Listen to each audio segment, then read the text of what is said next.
Assalamu alaikum ардактуу телекөрүүчүлөр. Саламатсыздарбы сүйүктүү мекендештер. Бул жолку чыгарылышыбыз шаардан анча алыс эмес, Ош шаарына жакын жайгашкан Кара Суу районуна караштуу Мады айыл аймагындагы Кыргыз Чек айылында болмокчу. Ооба, сиздер менен жүз көрүштүгүнүзгө аябай кубанычтабыз. Биз адаттагыдай эле Перзат экөөбүз айылы кыдырып жүрөбүз. Ооба, адаттагыдай эле экиге бөлүнөбүз, бирок казы күттүрмөй жок, кечикмей жок, макул? Аракет кылабыз, Сиздер дагы биздин чыгарылыштан сонун каармандарды, кызыктуу маектерди күтсөңүздөр болот. Бул жолку чыгарылышыбыз балким өзгөчө каармандар менен коштолоттур. Андыктан бизден алсамай жок. Ооба. Күзөтүп отуруңуздар. Кеттик, тезирээк баралы.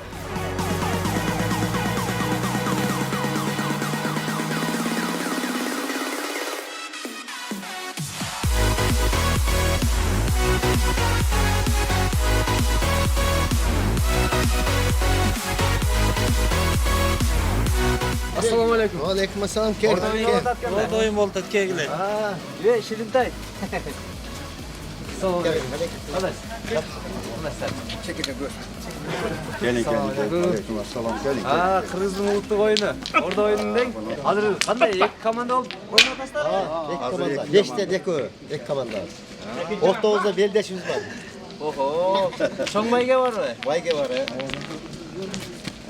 Атыңыз ким дедиңиз? İbrahim. Ибрагим мага кызык болуп атат да мына шаарга жакын айылдарда ушундай ордо оюнун аржумада ойноп турганыбыз аябай сонун мындай шарттар өзгөрүп кеткен эмеспи? Yok bu şart hiç kaçan özgörülbeyt. Bu oyun degen Kırgız saltının oyunu ata teyibizden kalgan. Bu oyunda ilgeri vakti ata babalarımız buna çalgındoya çıkkanda jigitlerine şunu attırgan. Orada degendi. Orada degende attırıp şol jigitlerin ardayım şıkka keltirip turgan, şıklandırıp. Bu oyun ошол ilgerki salt боюнча эле. Салт боюнча калган. Ошо салтыбыздын Мына айылдагылар жаштарга үйрөтүүлөр кандай болуп атат? Үйрөтүп атасыздарбы? ооба да биз ушуну ар жума сайын бирден атылат. Биздин эл жакшы, мына өзүбүздүн уюштурушубуз бар, Мадаш деген. Анан тойлук деп коебуз. Алар уюштурат да ар жумада атылып турат. Бул биз аткан сайын ушу биздин келечектеги балдарга келечектеги балдарга биз көрсөтүшүбүз керек. Кыргыздын оюну көп. Бизде дагы мына ордо башталып атат. Элдер үйрөнүп калды, атышты. Оюнга көп болсок кандай десе, атып көрсөк да болобу экен, Болот, уруксат. Ке бул жигитке берет кетсең, атып көрсүн, Bunun erежелери бар да, томпой кармаганда да атуунун, Бул азыр бизде оң томпой, соң томпой, сага солу түшүп калыптыр. Моундай кармап атасын. Мындай кармап. Ошол салт. Чимирип. чимирип атыш Чимирип атасын. Мына бизде азыр мына сууга байланыштуу сиз албадык. Анан ата ишламаны алып чыгып койдук. Бу жерге мындай кылып атсаң болот, ичине мындай кылып. Бул сызыкка тийгизип атсаң болот. Ал командадагы эмессиң, бул командадагы эмессиң да азыр. Ортодоку. Келген мейман чокон атат. Чокон атат. Ана мен чокон атып жатам. Чокон атып. Ай молодец. Өзүң атып жүргөн жигит турбайсың баягы. Бул тыйынын койгон себебибиз бул мына жерди кандык деп коет. Бул ортого ошол тыйын кан болуп коюлат. Андан кийин мына чүкүлөр тизилет анын тегерегине. Биз өзү мына эки командабыз 5тен 10 адам. Мындай кылып туруп тизип туруп. Ке, Толук берке. Мына биз эки чүкү алабыз дагы бир оң бир сол. Мына бир оң бир сол мисалы. Анан бул жерде экиге бөлүнүп атып жатабыз. Эки бөлүнгөндөн экөөбүз мына башчыбыз, экөөбүз эки алдык мына. Бири бул жак, бири мен жак. Анан бул биз бул дегенде өкчөп биринчиге атышка өкчөйбүз мындайчы мына. Анан кимиздин чүкөз койсо ошол биринчи атат. да. Мисалы мына меники бул жак. Кимики болсо мына. Азыр өкчө. Биз мынандыкка. Азыр менин командам утту да. Мен Атышка. чүкөм конду. Азыр биздин команда баштайт да оюндучу. Түшүнүктүү. Түшүндүңбү? Урматтуу телекөрүүчүлөр, мына көрдүңүздөр. Бул өкчөп дегенде көпчүлүгүңүздөр биле берсеңиздер керек, менимче. Мен деле азыр күбө болуп жатам. Бул чүкө мондай тикесинен туруп калса, ошол команда биринчи оюн баштайт экен. Анда oyun sizlerde ekan Bizim anda. komanda başlayız da. Ha? Bunu bir yere koyup koyarız da hem oyunda biz buzağız. Ha. Orada onu sizler buzasızlar ha? Ana başlayalım. Başladık. Oo. Hadi rahmat. Жақсы. Мен ошол үчүн алганмын да өзүм командамды. Hadi. Бул да бизге. Молодец, ана. Менин балдарым жакшы атып жатат. Biz aldı da az Ага, бул эми оюнуңуздар менимче көпкө созулат окшойт. Мен Ага. айга сапар алайын. Силерге рахмат. Макул, сага да рахмат. Ар дайым ушул элдин кызматында ийгиликте болгула. Аман бол. Силердин телевизор ар дайым жакшы иштесин. Ийгиликтер бизге да. Балтыр. Рахмат.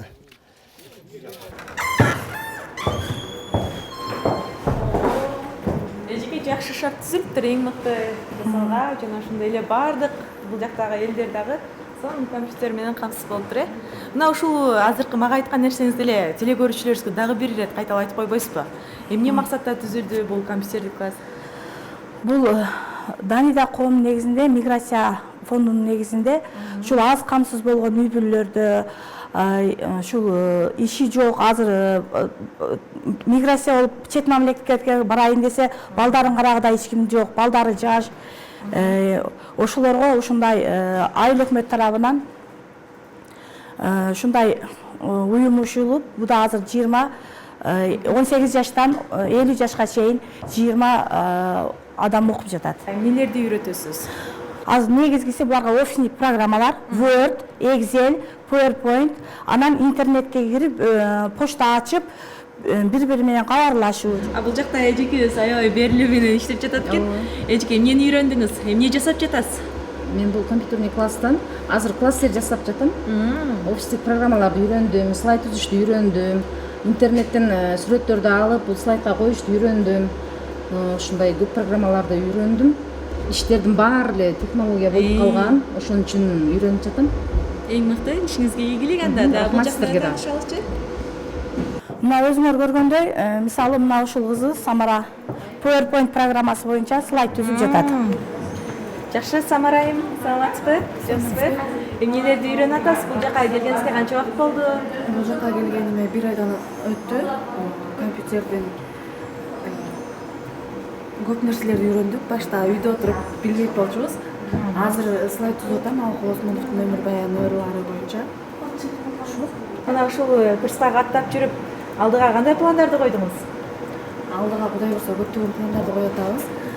Бул жерде азыр заманына жараша компьютер менен иш жүрүп калды, ошого Кайсыл жерге барсам дагы компьютер менен кыйналбайын деп ушудан үйрөнүп атам. Ийгилик анда ишиңизге. Эжеке, чындыгында аябай таң калып отурам.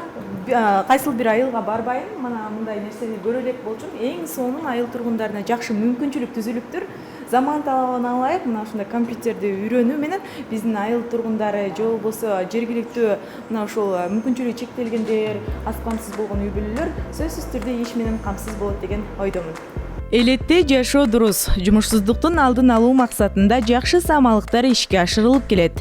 Жогоруда айтып өткөн компьютердик курс менен биргеликте чебер айымдар үчүн да мыкты мүмкүнчүлүктөр жаратылган. Аз камсыз болгон үй бүлөлөр, мүмкүнчүлүгү чектелгендер акысыз окуу менен бирге стипендия да алышат. Ошондой эле сертификатка ээ болгондон кийин жумуш менен камсыз болууга толугу менен кепилдик бар. Мындай демилгени эл колдоп, абдан ыраазы.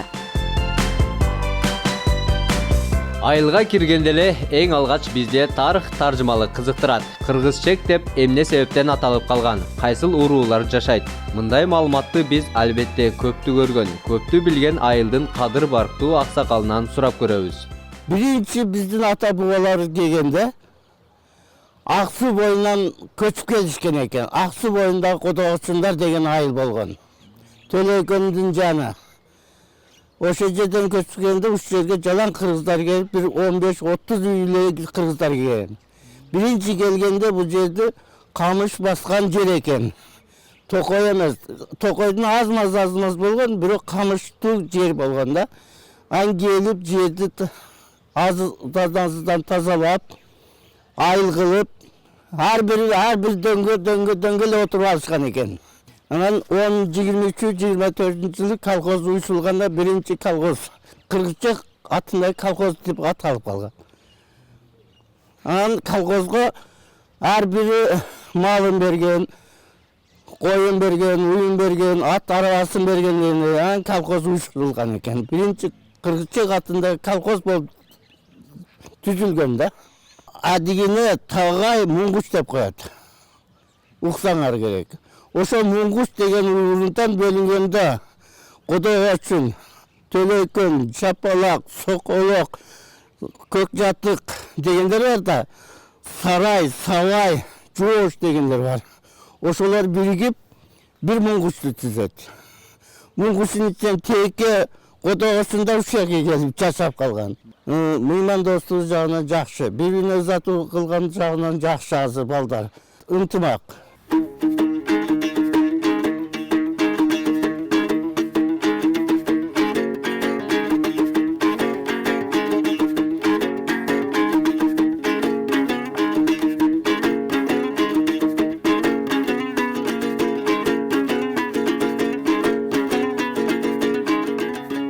Кыргызчек Ош облусунун Кара Суу районундагы айыл, Мады айыл аймагына карайт. Бул чакан кыштакта 1270 кожолук, 5000ден ашуун калк жашайт. Айыл эли негизинен жер иштетип, тыйканчылык, мал чарбачылык менен турмуш тиричилигин өткөрөт. Орто мектеп, бала бакча, оорукана, фельдшердик акушердик пункт, дарыкана, мечит бар. Турмуш тиричилик кызматынын бөлүмдөрү, соода тармагы, тамактануучу жайлары, тегирмен жана башка бөлүмдөр иштейт.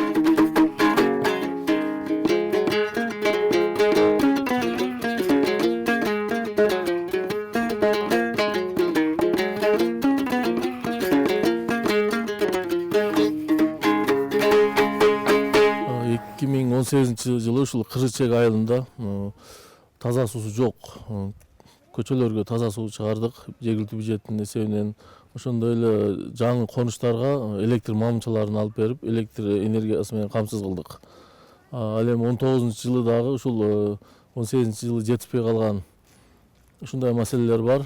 Ошолорду аягына чыгарабыз. Андан сырткары ушул бюджетти баягы айыл кеңешинин депутаттары акча каражатын бөлүштүргөндө ошо Кыргызчек айылына көбүрөөк ошол калкынын саны көп, мектеп окуучулары көп болгондуктан баягы тротуарларга көңүл бурушуп, окуучулардын коопсуздугу үчүн ошол көчөлөрдүн тротуарларын асфальттап, тротуарларды жасоо боюнча акча каражаты бөлүндү.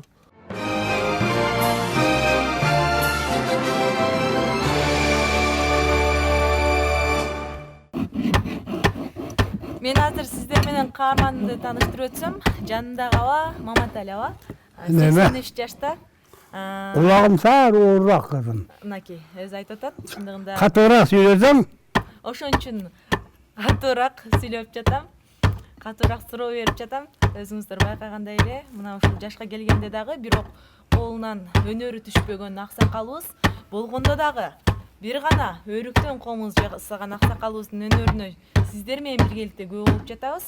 Азыр тааныштырып өтсөм, бул жакта мына өрүктүн даяр жыгачы турат.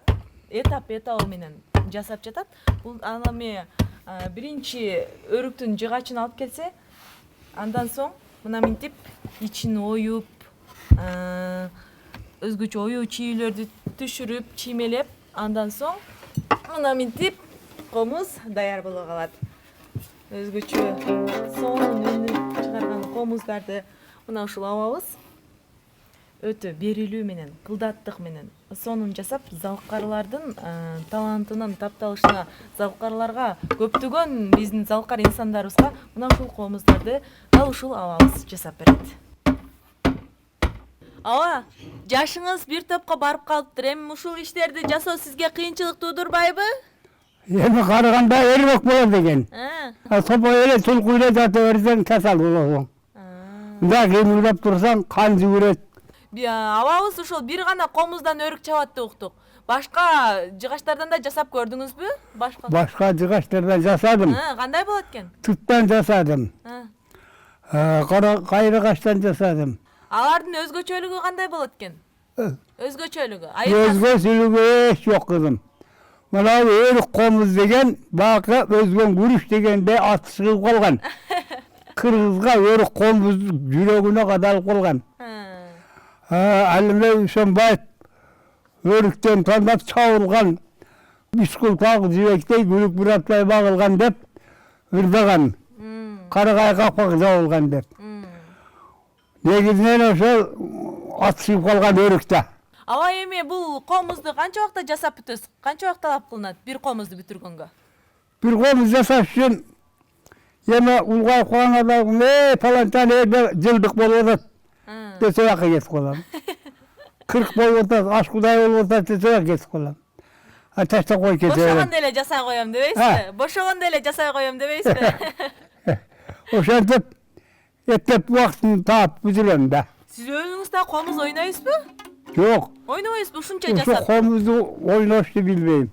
İyi. Aksakallar esat da sen özün komuz çertmey durup kanday dilesin deyip. Oşa çertkenleri ben komuzun sırrını bilmeyik deyin. Komuzu kanday kılıp jasasa kanday süylöşün oladan çalık bilmeyik. Misali mınavı Karakay sasınası mınavı. Mala? Ova. Uşu sasınalar mınavı çizikler may bolu eseptelet de. Şu mayların da çok bolsa, tunuk bolsa anan jakşı doğuş verir. Hala benim olay kunun Karakay var. Hop bak, may yok. Mınavı da sasına. Mınavıdan. Buldaycı. Orada mınavı may az. May alçamıysa. Bırak. Bunda ün dağı sonunda.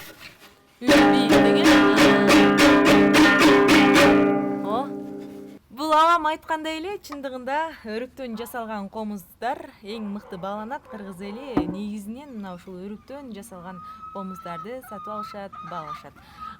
Мына авам сиздер дагы авам колунан жасалган комуздарды алып кетсеңиздер болот. Баасы дагы чөнтөгүңүздөргө ыңгайлуу эле, арзан эле. Ава, сизди бир жарыялап койдум, рекламалап койдум. Рахмат. Эми кардарларыңыз Рахмат көбөйөт. кызым. Мына үнү дагы керемет шаңшыйт. Ава эми айтсаңыз, мына ушул комуз чабуу боюнча бүгүнкү күндө үйрөнөйүн деп келгендерге үйрөтөсүзбү? Үйрөтөм. Сиз эле өлөрдү жашырган жок. Кыргызга калсын өнөр дейм. Мынакей. Бул сөзүн алып алдык. Эми сөзсүз келиңиздер, сиздер дагы комуз чапканды үйрөнүп, чебер колдорго мына ушундай өзгөчө комуздарды жасап бериңиздер. Эми ава, келиңиз, жумушубузду улантайлы. Үйрөтүңүз мага дагы эми. Үйрөтөн деп калдыңыз. Үйрөтүңүз мага дагы. Ошо эле жанагындай чукуу берсең. На тура эле улатам ошондо мен. Нар жактын кырынан турайм диелерде. Бул жерде?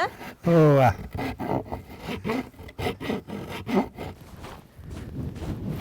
Айылдан бир 4-5 чакырым алыста жайгашкан мондай мал чарбачылыкты өнүктүрөм деп атайын бул жака бөлүнүп айыл тургуну келиптир. Ошо айыл тургунунан кабар алайын деп келдим. Азыр барып көргөлчү. Бул жер адыр жер эси болгон үчүн мындай кар, кадимки кыш кыштай дегендей.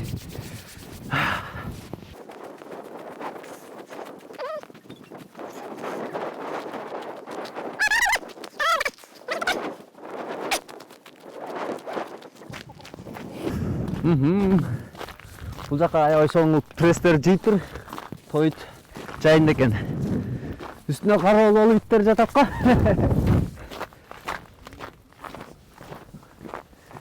Ассаламу алейкум. О, ит иштебейби? Малжан, Корожай. Жакшыбы? Фермер агабыз бар дедиле. Бүгүн улакка кетти эле. Айылда улак болду. Улак болуп атабы? Кап. Жол экен да? Мал, кой, бүт бар экен да? Бар. Канча коюң бар? 130дай кой бар. О, жакшы. Быйыл төл кандай болуп атат? Быйыл жакшы. Канча төл алдыңар? Жакшы алдыңарбы? Бир 30 чакты алдык. Эгизден. Эгизден жок. Канча малыңар бар эми? Мал 8 та мал бар. 8 мал. Ого. Сүт багытында же эт багытындабы? Сүткө эле. Сүт багытында. Сүттөрдү тапшырасыңар да эми? Ооба. Жакшы. Бул торпактар качан торпактар булар эми? Ошо бул былтыркы, булар быйылкы наркысы. Жакшы. Малдарын көрсөк болобу? Болот.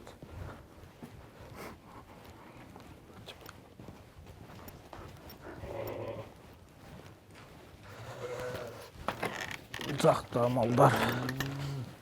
Бул жакта кенен эле жүрүшөт экен да малдар. Ого. Чоң малдарың да бар экен, жаш торпоктор да бар экен да. Ооба. Жакшы. Эми бул фермерчилик менен качандан бери алектенип жүрөсүңөр эми? Бул көп болду. Мен төрөлүкте дагы ушу болушкан да. Эми сен үйрөнүп атасыңбы? Бул эми адырдын бооруна келип алсыңар. Кышында кыйынчылык жокпу? Суудан кантесиңер? Суу кыйын. Суу деле кеңири ылдыйдан ташып келип. Ташып келип бересиңер малдарга. Ал жерде бир аз түйшүктүү болсо керек менимче. Же техникалар бүт бар да. Бардыгы бар, ошо оңой эле. Жайында жайлоо чыгасыңарбы же ушул жерде эле карайсыңарбы? Ушул жерде эле. Бул жактар бүт жайыт кылып экенсиңер да. Жакшы иним. Эми бул жакка келип алып, өзүңөр менен эле болуп калбай, айылга да пайдаңар тийсе керек эми. Айылдагылар өздөрү деле айтып атат. Ушундай мал чарбачылык менен алектенген агабыз бар. Ошодон кабар алып келели деп. Атайын келип, жардам берип атсаңар керек, Ооба, колдон келишинче мына мечиттерге, мектеп, садиктерге ушу колдон келишинче акчалай каражат, анан союштарын берип. Ошо айылдын тургундары айтып калды, аты ким дедиле? Абдысалам. Абдысалам агабыз ушундай жардам берип турат. Ошо мүмкүнчүлүк чектелгендерге да жардам берип экенсиңер. Жакшы. Кап өзү болгондо өзүнөн жакшы кенени сурамак экен. Мейли эми ушу айылдан 4-5 чакырым алыстыкка келип калыптмын, эми айылга секейин жөнөйүн эми. Болуптур. Саламатсызбы же, жакшысызбы? Ден соолуктарыңыз жакшыбы? Мен Перзат, ЛТР, менин айылым көрсөтүүсүнөн. Сизди айыл тургундарынан уктук, өзгөчө өнөр ээси деди. Мына ушундай көркөм чыгармадагы каармандарды же мына өзүндө көрүп отурам. Бул жакта сонун кылып түшүрүп жатыпсыз. Эми таанышалы. Бул өнөрүңүздү качан баштадыңыз? Ак кеме окшойт, Ооба. Чыңды айтмадын чыгармаларынан ак кеме чыгармасын балдар аябай кызыгуу окшот. Сабактарда колдоном. Ат сабак болду, тарбиялык сабактар болду. Анан мен көргөндөн, мен уккандан бир көргөн ат дегендей колдо жасап, балдарга жакыныраак болсун деп, ушуну жасап сабактарды өттү. Аябай бул кызык өнөр экен. Негизи мен бул мына ушул сыяктуу көрүнүштөрдү кагазга жасаганын көп көрүп калчу элем да эже. Сиз кездемеге жасап жатыпсыз, өзгөчө кездемеге. Кандай идея пайда болду, кантип баштап калдыңыз, эмне же ким түрткү берди? Берки аппликация түсү кагаз караганда өтө жарык, жакшынакай тунук көрүнөт экен. Анан кийин бул картина кооз көрүнөт. Дубалга ийилип турса дагы ар бир өзүнүн түстөрү боюнча даана ачык көрүнөт. Жакшы турганынан өзүм ушул ойлонуп, чыгармачылык менен аппликациядан ушул материалга өттүм. Аябай жасанып келип турат. Мага үйрөтүңүз, мен да сизге бир жардам жасайын, Мейли. Чечип коеюн. Чемилдик болсун. Бул неберелериңизби? Бул неберелерим, ооба. Неберелерим да ушинтип карап отуруп, анча жардам беришет. Жеңил мындай көп эле өкүлдөрдү кыркканда кичине жардам берели деп булар да аракет кылышат. Мына акбуну жаздырабыз. Эми баарысын канчакта жасап бүтөсүз? Билбейм, мен өзүм кызыккан үчүн бул убакытты эле эмне кылып бербейм. Келип жумуштан кийин келип ушул эртеңки сабактарга боло турган сабактарга жомокторду өтө турган болсом, ошо жомоктордун каармандарын же болбосо жаратылыш боюнча өтө турган болсом, ошол жаратылыш боюнча темаларга байланыштуу ушундай картиналарды жасайм. Же мугалим же бала бакчада? Бакчада. Бакчада, ынтымак бир балдар бакчасында тарбиячы болуп, көбүнчө сүрөттү көрсөтмөлүү сабак өтсөң, балдар кызыгып бакчага келүүгө аракет кылат. Тарта бериш керек. Тартуунун бир ыкмасы экен. Ооба. Анан курулай эле сүйлөй берсең, балдар кызыкпайт. Ар бир сөзгө ушундай көрсөтмөлүү сабак өтсөң, балдар кызыгат дагы, мен бакчага барам дейт. Неберелериңиз менен таанышалам да. Ооба. Атың ким болот? Акчыбек. Акчыбек. Бул жерде сен эмне жасагаң келет? Булуттарды чымчып, суулар, чөптөр жасаң келет. Жомок каармандарын, сенин атың ким болот? Зейнеп. Зейнеп. Сен эмне үйрөндүң чоң энеңен айтчы? Кыз жасагы, чымчыктарды, булуттарды, кемелерди. Келгенде, иштен келгендер сурашат. Эмне жасайсыз, эмне кылабыз, эмне деп сурашат. Анан мына аккулар жөнүндө айтып берем. Жомок канча жасайт экенсиз? Жасайбыз. Унчукпай эле отуруп жасабайбыз. Бар, ар бир сөздү, ар бир сүрөттүн кыймылы бар. Кыймылга киргизебиз. жан киргизебиз буларга. Аябай кубанып турам. Бүгүнкү каарманым эң сонун болду. Ушунчалык мен дагы сүрөткө кызыккандыктан сиздин чыгармачылыгыңызды ушунчалык сүйүнүп, көрүп көзүм кубанып турат.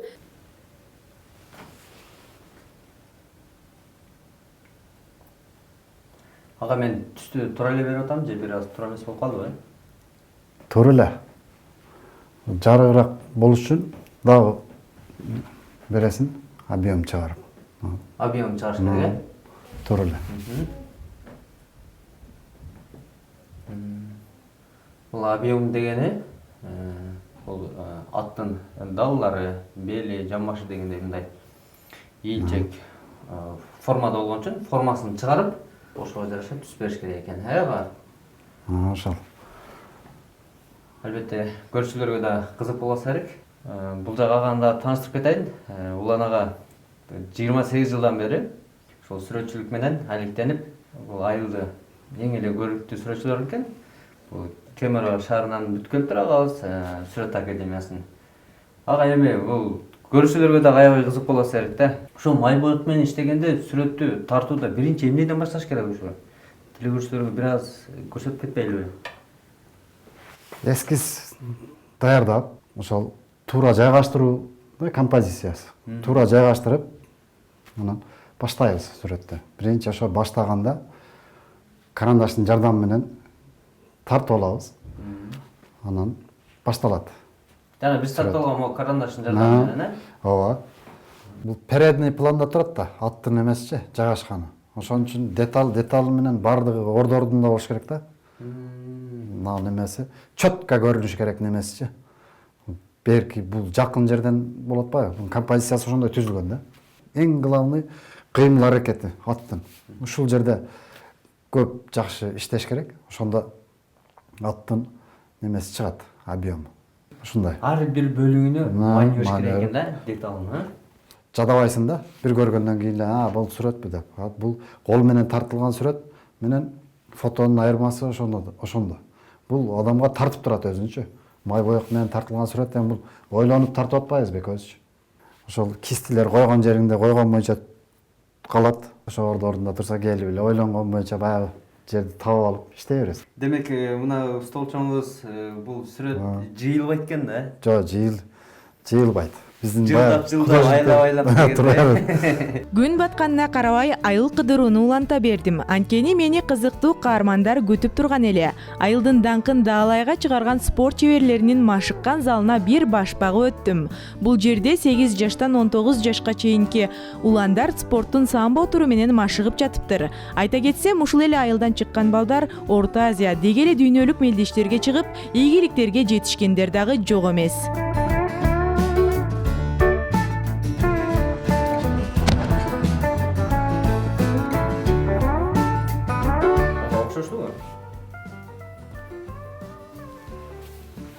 Бер да, мына эмеге чейин актан кош дагы. Актан. Ого, ага. Бул сүрөттү бүтүргөнгө дагы кыйла убакыт кетет го дейм. Ага, айтсаңыз эми бул жакта гиль деген сүрөт турат эми. Жаратылыштын сүрөткен бул кандай заказбы же атайын өзүңүз тартып койдуңузбу? Заказ берген. Ушу природанын эмеси. Кыргызстандын эле өзүбүздүн жерлер. Ушул. Эми айтып кетсеңиз, ушуну канча убакытта тартып бүттүңүз да? Бир айдай убакыт кетти окшойт. Күнү түнү иштедиңиз же кол тийген? Жок, ошо кол неме болгондо. Бул жакта жылкылардын сүрөтү турат. Улан ага, эми бул сүрөттөрдү көрүүчүлөргө көрсөтпөйлүбү? Көлөмү, чоңдугун. Мынакей, урматтуу телекөрүүчүлөр. Бул май боек менен тартылган сүрөт, жылкылардын сүрөтү. Басыгы канча деди? 12 000 дедизби? Ошол 12-13 барат. Эми кармандар болсо 15 000га бере бересиз да. Бул 1,5 метр немеси. Анан биягы ошол 1,10 размери. Аябай чоң сүрөт. Бул жакта дагы жана айткан жаратылыштын сүрөтү, чоңдугун көрүңүздөр. Бул да 2 метрге барат го немеси, размери. Анан бул жак ошо 1,10-1,20 бар мына немеси. Аябай сонун тартылган. Бул да май боек менен тартылган, а? Май боек менен тартылган. Жакшы. Мынакей, көрдүңүздөр, аябай чоң сүрөттөр.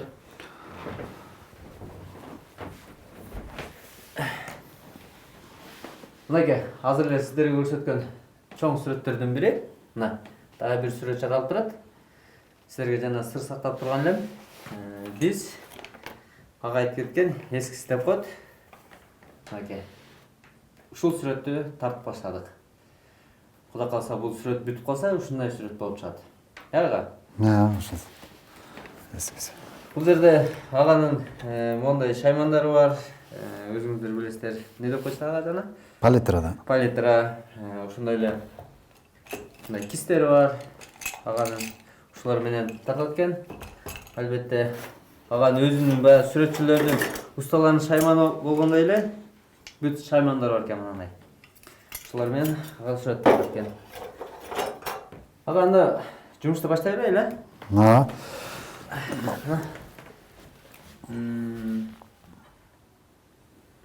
Ушул жака бере бер, фонду. Ушул жерге? Үстүнө.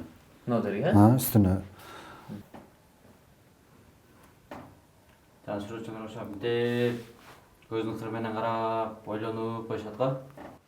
Жана мына жерде шарт чечпей дейт ага, мындай. Башка.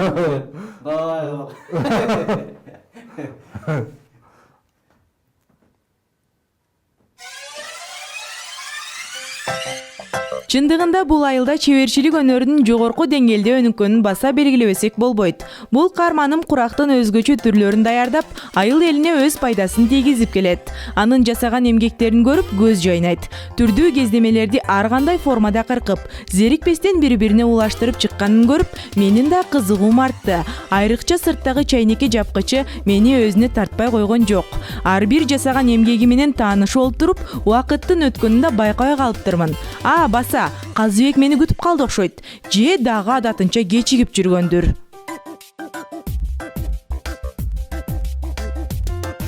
Дайым ушундай, кечиге эле жүрө берет. Качан караса күттүрүп жүрөт, кечигип жүрөт. Ушул адатын койбоду. Тоңуп калдым мен суукта. Каякта жүрөт эми? Чалып көрөйүнчү. Албайт мен аны ушинтип. Мына жүрөт бул жакта. Дагы шашылган адам болуп коет. Каякта жүрөсүң? Сөзүңдө турбайсың. Башта айттың эле го, кечикпейм деп, күттүрбөйм деп. Жаман жинге тиесиң, нервс болуп кеттим, тоңуп калдым. Чындап берсат мен кечикпеген аракет кылдым. Эми мындай өзгөчө сүрөт жагы бар экен да, ошо сүрөт тартып берилип кетти. Мен тоңуп калдым, болду, сүрөтчү. Азыр кетеличи, курсагым ачып кетти, кечкирип кетти. Эми коштошуп алайлы. Урматтуу телегөрүүчүлөр, аман болуңуздар, тынч болуңуздар. Амандыкта көрүшкөнчө, кызыктын баары алдыда менин айылым көрсөтүүсүн калтырбай көрүңүздөр. Казыбек окшосуздон кечикпей, күттүрбөй жүрүңүздөр. Бул эми кеттик. Каяктан кетебиз? Дал жөө басабызбы? Негизги жолго. Жинге тиеп келсиң, Казыбек. Сен турбайсыңбы? Дайыма жинге тиеп жүрөсүң. Кайсы машина менен кетебиз? Ассаламу алейкум, ардактуу телегөрүүчүлөр. Саламатсыздарбы, сүйүктүү мекендештер? Жок. Мен билем, сен билең. Мен силер. Не кызарактар, Билбей болду.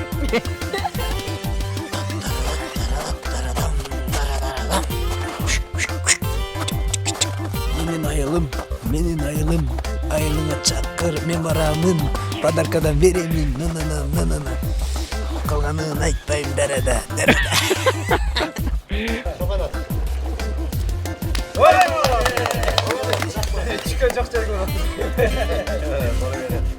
Анау жакта дагы шашылмыш адам болуп чуркап койгон. Анау жактан карасаң али, шашылышкан баштан.